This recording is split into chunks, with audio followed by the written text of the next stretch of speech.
You've brought us some fascinating material to delve into.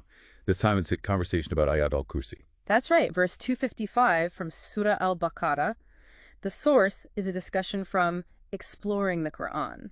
And our mission here really is to kind of unpack the core insights, the key knowledge packed into this, well, incredibly significant verse. Absolutely. It's a verse held very dear by so many, and digging into this discussion should really highlight why it has that revered status. Okay, so let's jump right in. The source material starts, naturally, with the verse itself. They give the Arabic and then the English translation. For anyone listening who might not have it memorized, English goes, Allah, there is no deity except Him, the ever-living, the sustainer of existence. Powerful start. Neither drowsiness overtakes Him nor sleep. To Him belongs whatever is in the heavens and the earth. Covering everything. Who is it that can intercede with Him except by His permission? He knows what is before them and what will be after them. That knowledge aspect is crucial. And they encompass not a thing of His knowledge except for what He wills. His kursi, footstool, extends over the heavens and the earth. The kursi, we'll need to unpack that. And their preservation tires Him not. And He is the Most High, the Most Great. Wow. Even just hearing the translation read out like that, you immediately get a sense of its profound nature, don't you? You really do. Yeah. And it's striking how much core theology is distilled into those lines. Exactly. It lays out these fundamental tenets about the divine so succinctly. So one of the first things the dialogue tackles is why this verse is just so central in Islamic tradition. Yeah. What gives it that weight? Well, if you look at the big picture of Islamic belief, Ayat al-Kursi is arguably the most powerful, concise declaration of Tawheed. The absolute oneness of Allah. Precisely. And it's not just abstract. Believing in that absolute oneness shapes everything how you pray, seeking help directly from Him, no intermediaries needed. It fosters this very direct personal link. Every phrase in the verse just hammers home His unique sovereignty, His boundless knowledge, His infinite power. It leaves zero room for any other being or force to even compare. And the source dialogue mentions that the Prophet Muhammad, peace be upon him, actually called it the greatest verse in the Quran. He did, yeah. Which is, an incredibly powerful endorsement. It speaks volumes about the theological depth packed in there. Definitely tells you how important it is. And the dialogue also points out how often it's recited, not just formally, but for seeking protection, for personal reflection. It shows its practical spiritual role day to day. So it's woven into daily life. Very much so. Yeah. And that practice has its roots in the hadith, the sayings and actions of the Prophet, which guide Muslims alongside the Quran itself. Now, you mentioned the word kursi earlier. It's often translated as footstool. The dialogue is careful to distinguish it from the arsh, the throne, which is described as even grander. Why is that distinction significant? That's a really interesting point they raise. It touches on, how do we even talk about or try to comprehend divine attributes? Right, using human language for something beyond comprehension. Exactly. The imagery of the kursi, the footstool, extending over all of creation, is a symbol of Allah's total dominion. His reach covers everything. Okay. Some scholars even interpret the kursi as representing Allah's knowledge encompassing creation, while the arsh, the throne, is more about His direct authority. It's subtle, but it points to the multiple facets of divine power. And the key takeaway seems to be? The crucial point emphasized is that maintaining this vast universe causes Allah absolutely no fatigue. None. Unlike human rulers who get tired, who have limits. That contrast is stark. Effortless sustenance of everything.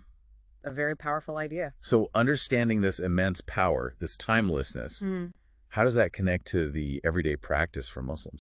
Well, the dialogue mentions the common practice of reciting it after the obligatory prayers. Right, many people do that. And it's not just reciting words by rote. It's understood as actively seeking divine protection, and it serves as this constant reminder of Allah's supreme power and, by contrast, our own limitations. So it fosters humility. Absolutely. It cultivates humility. When you internalize that His knowledge is infinite and yours is, well, finite, it naturally pushes you towards relying on Him more for guidance, for help, for everything. And that line, neither drowsiness overtakes Him nor sleep, that feels so directly linked to concepts of mercy and constant care, doesn't it? Oh, completely. That eternal vigilance, that constant awareness. It means He's aware of everything. Every single human struggle, every joy, every moment. He's always present. Always present, always attentive, because he doesn't sleep, doesn't get distracted. Believers can have this deep trust that he's always there, always watching, always capable of providing support. It builds immense trust and gratitude. It's a comforting thought, knowing there's that constant awareness. Incredibly comforting, like knowing someone is always fully present for you, no matter what. The verse also touches on intercession, which can sometimes seem, a bit theologically complex. How does Ayatul Kursi address that? It addresses it very directly, actually. The key phrase is, except by his permission. It states with absolute clarity that no one can intercede with Allah unless he allows it. This is fundamental in Islamic theology. It locks down his ultimate authority and reinforces that oneness, that tawhid. So it negates the idea of independent go-betweens. Exactly. It removes any concept of independent mediators or beings who hold sway separate from Allah. All power, all authority rests solely with him. The final decision is always his. It keeps the focus entirely on the one God. That's very clear. Now, the dialogue also briefly mentions how concepts in the verse might resonate or find echoes in other traditions like biblical themes of God's omnipotence. Can you expand on that a bit? Sure. I mean, the idea of an all-powerful, all-knowing creator isn't unique to Islam, obviously. You find similar concepts in other major faiths. Right, common ground there. But, and this is the important distinction the dialogue makes, Islam places this unique, uncompromising emphasis on Allah's absolute transcendence and, crucially, his oneness, that tawhid we keep coming back to. So, while there might be overlaps in describing power, the singular focus on the absolute unity of God, expressed so powerfully here in Ayatul Kursi, is really a defining characteristic of Islamic belief. It's central. Got it. The source dialogue wraps up with a very personal touch, actually. One speaker shares finding comfort reciting the verse when feeling overwhelmed. Yes. Seeing it as a reminder that the creator of everything is also the sustainer of everything, including their own life. That really brings it home. It really does. And I think that's a big part of why this verse endures and resonates so deeply.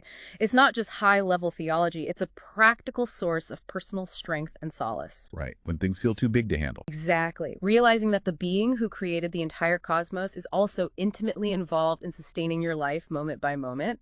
That can be incredibly grounding, incredibly reassuring. So as we kind of wrap up this deep dive, what's the main message you think listeners should take away from exploring Ayatul Kursi through this lens? I'd say it's really two things. First, it should inspire this profound sense of awe, just sheer reverence for the majesty and power of Allah that's captured so beautifully in the verse.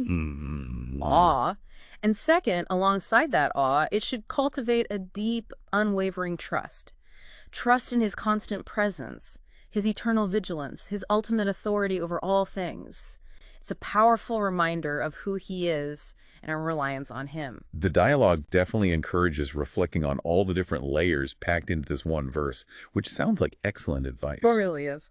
And as the source suggested, maybe for those listeners newer to Ayatul Kursi, just reading that translation slowly, thinking about each phrase, can really open up an appreciation for its universal wisdom. Couldn't agree more. And maybe that leads to a final thought for reflection, something to chew on.